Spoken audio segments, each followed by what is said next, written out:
বিএনপির ভাইদেরকে একটা কথা বলি, আপনারা হয়তো অনেকে জানেনও না। পৃথিবীতে দ্বিতীয় ইতিহাস আছে কিনা মান্না ভাই জানলে বলবেন, আমি ভাইয়ের কাছ থেকে শুনতে চাইব।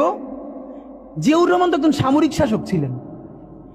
একজন সামরিক শাসক সামরিক ফরমান জারি করে দেশে গণতন্ত্র ফিরেছে, পৃথিবীতে এই নজির নাই যেটা জিয়াউর রহমান করছেন।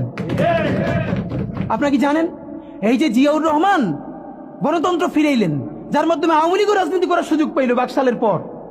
সেটা কিসের মধ্য দিয়ে? তখন তো সংসদ নাই, সংবিধান তো সংশোধনও করা যাইতেছিল না। কিসের মধ্য দিয়ে? জিয়াউর রহমানের সামরিক ফরমানের মধ্য দিয়ে।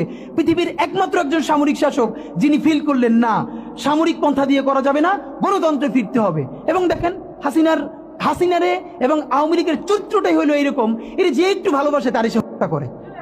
শহীদ প্রেসিডেন্ট জিয়াউর রহমান শেখ হাসিনাকে দেশে আসার অনুমতি দিছিলেন, সুযোগ দিছিলেন এবং বলছে থাক সবাই রাজনীতি করুক। আসার 1 মাসের মধ্যে জিয়াউর রহমান শহীদ হয়ে গেছে, 13 দিনের মধ্যে। এবার দেখেন এই যে আমরা এখন যারা সবাই করতেছি, সুতরাং এটা একটা বিষ। এই বিষের সাথে আমরা কিভাবে লড়াই করব? জাতীয় ঐক্যমত্য তৈরি করতে হবে। সুতরাং পলিটিক্যাল পার্টি এবং সবার প্রতি একটা কথা, প্লিজ আপনারা বিএনপিকে শতভাগ কর্নার করে দিন না। বিএনপি এই আধিপত্যবাদ বিরোধী লড়াইয়ের জন্য আমাদের একটা বড় শক্তি।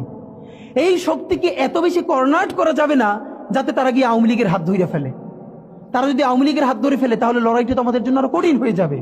বরং বিএনপির প্রতি আমাদের চ্যালেঞ্জ হলো, যেই বিএনপি বাকশালী সংবিধানের প্রতি প্রেম দেখাবে তারে শহীদ জিয়ার ছবিটা সামনে এনে বলতে হবে যে এই বাকশালী সংবিধান তো জিয়াউর রহমানই ছুঁড়ে মারছিল।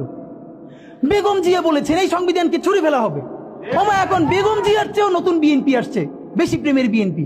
যেই শহীদ প্রেসিডেন্ট জিয়াউর রহমান ইসলামোফোবিক জায়গা থেকে বাংলাদেশের মুসলমান, বাঙালি মুসলমান সব আইডিয়াকে ধারণ করে বাংলাদেশের জাতীয়তাবাদ তৈরি করলেন। এখন একটা নতুন বিএনপি গজাচ্ছে, কেউ চেষ্টা করতেছে পুরো বিএনপিটাকে একটা ইসলামোফোবিক বিএনপি করা। এ কি ভাই? ইসলামোফোবিক বিএনপি সে কোথায় যাবে? সে কি দিল্লি যাইতে চায়? আমাকে আমাদের বিএনপির এক আপা টকশোতে বলল, আমসে তিনি লজ্জায় মরে যান। একটা মেয়ে কিভাবে এরকম একজনের বাসার সামনে বকাঝকা করতে পারে? তার মেয়ের সামনে তিনি এখনো যদি ধমক দেন মেয়ে কান্না করে ফেলবে। আর তার মেয়ের বয়সী মেয়েরা রাস্তায় এসে তারপর এরকম গালিগালাজ করতেছে একজন বয়োবৃদ্ধ মানুষকে। মানে মনে চায় কি, মাঝে মধ্যে মনে চায় আপনি কিছু বলবেন না, চক্ষু বন্ধ করে থাকবেন। মানে আমি উঠে বলবো করে যে আপনার এই মেয়ে ঠিকই তো আছে, ও তো জুলাইতে রাস্তায় নামে নাই।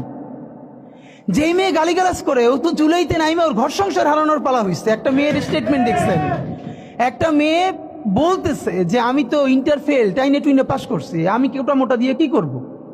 কি ভীষণ সত্য উচ্চারণ। বলতেছে এই কোটা দিয়ে আমি কি করব? আমি তো টাইনে টুইনে ইন্টার পাস করছি, আমি ফেল করছি, আমার কয়দিন পর বিয়ে হয়ে যাবে। কিন্তু আমার ভাইয়ের রক্ত দেখে আমি থামতে পারি না, আমি রাজপথে নামে আসছি। তা